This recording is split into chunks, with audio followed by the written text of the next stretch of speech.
আল্লাহ বলছেন, তুমি কি লক্ষ্য করিয়াছ তাহাকে, যে তাহার খেয়াল খুশিকে নিজ ইলাহা বানাইয়া লইয়াছে।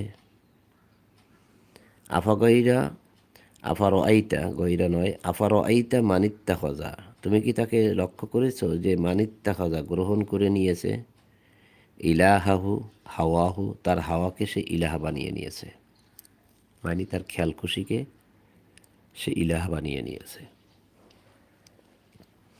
যে তার খেয়াল খুশিকে ইলাহা বানিয়ে নিয়েছে, তার মানে তার খেয়াল খুশিতে যেটা সে বুঝে সে সেটাই পালন করে, তার খেয়াল খুশি অনুযায়ী যা তার মন করতে বলে সেটাই করে। এই কিতাব পড়তে ইচ্ছা করে না, সে পড়ে না। মোট কথা, তার খেয়াল খুশিকে সে ইলাহা বানিয়ে নিয়েছে। ইলাহ মানে মান্য বানিয়ে নিয়েছে, মানে তার খেয়াল খুশিকেই সে মানে।